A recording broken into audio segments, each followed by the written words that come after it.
Hello everyone, and welcome to another one of our videos. Today's subject will be about the business of chauffeuring. Before we begin, please remember to hit the like button and subscribe to our channel for notifications and updates on our future videos. With some research conducted and according to sources, we can start this video with what is chauffeuring. A chauffeur is a person employed to drive a passenger motor vehicle, especially a luxury vehicle such as a large sedan or limousine. Originally, such drivers were often personal employees of the vehicle owner, but this has changed to a specialist chauffeur service, which companies or individual drivers that can provide both a driver or vehicle for hire. Some services companies merely provide the driver. So now we know what a chauffeur is, let's look at the history of chauffeuring. The term chauffeur comes from the French term for stoker, because the earliest automobiles, like their railroad and sea vessel counterparts, were steam powered and required the driver to stoke the engine.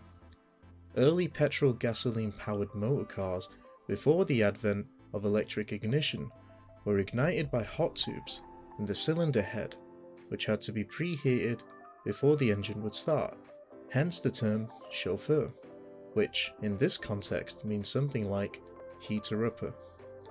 Only the very wealthy could afford the first automobiles, and they generally employed chauffeurs rather than driving themselves. A 1906 article in the New York Times reported that the chauffeur problem today is one of the most serious that the automobilist has to deal with, and complained that young men of no particular ability who have been earning from $10 to $12 a week are suddenly elevated to salaried positions paying from $25 to $50, and recommended the retraining of existing coach drivers. So why French? Well, we could refer this to the Americans. In the late 19th century, Americans decided to use the French term chauffeur instead of the English driver, because at the time, the best cars came from France. The wider political climate at the time here saw the international relationship between America and France as arguably the strongest it's ever been, with an infatuation on America's part with Paris, internationally celebrated World Fair, and an equally famous piece of structural art gifted to America by France, the Statue of Liberty. This happened to have been in 1886, the exact same year that motorized vehicles were invented. So how did the profession of chauffeuring come about in the first place? Well, the idea of paying for someone else to drive you is as old as people needing to be transported from one place to another, before cars, as we know them today, were even invented. Aristocrats in the 15th century needed dedicated and skilled automobilists to drive and maintain their horse-drawn carriages, and it wasn't until the advent of motorized vehicles that these coachmen became chauffeurs. Chauffeurs at the time had the extra responsibility of maintaining the cars as well as driving them. This would include carrying out any mechanics performing routine maintenance and ensuring that their employer's car was always operating in top shape. As skilled mechanics, chauffeurs would often need to sort breakdowns and punctures en route, which were very common in the early years of the automobile, as you can imagine. From this time, in the late 19th century, chauffeurs worked for a single employer as part of the general household staff. However, as time progressed and the economy worsened, having so many staff to pay became less of an option for members of the upper class, and so many had learned to drive themselves. Amazingly, this trend did not kill the profession, it merely evolved this model, and today, the idea of simply hiring a chauffeur still stands. In fact, the pleasantly surprising fact, there was a weekly magazine devoted purely to chauffeurs and their industry showed the steady demand for these highly trained professionals. The magazine, called simply The Chauffeur, ran from the turn of the 20th century in 1907 until the start of the First World War in 1914.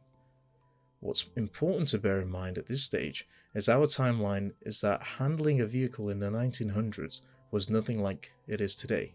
the level of physical labour, manual manoeuvres, and complicated coordination, let alone the customer service provided, made chauffeuring a tough job back in the day.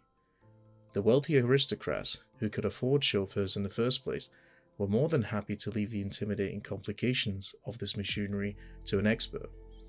This is likely to have helped define and cement a chauffeur's role as one of the high pedigree, where only very professional operators with an extremely high caliber could qualify for the part.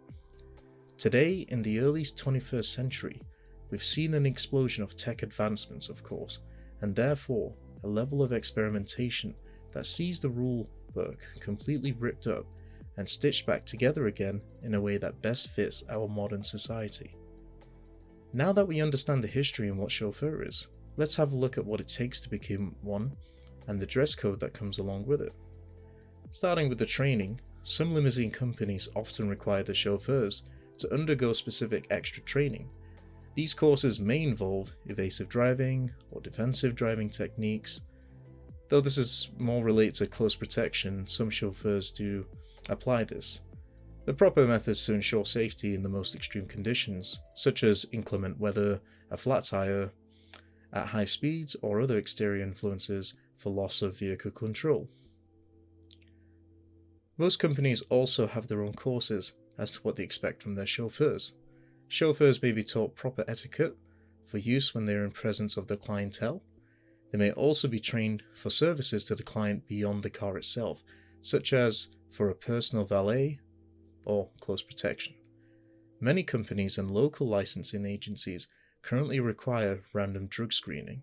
In the United States, this was especially the case after professional ice hockey player Vladimir Konstantinov career-ending injuries when his recently hired chauffeur Richard Greda lost control of the limousine and crashed.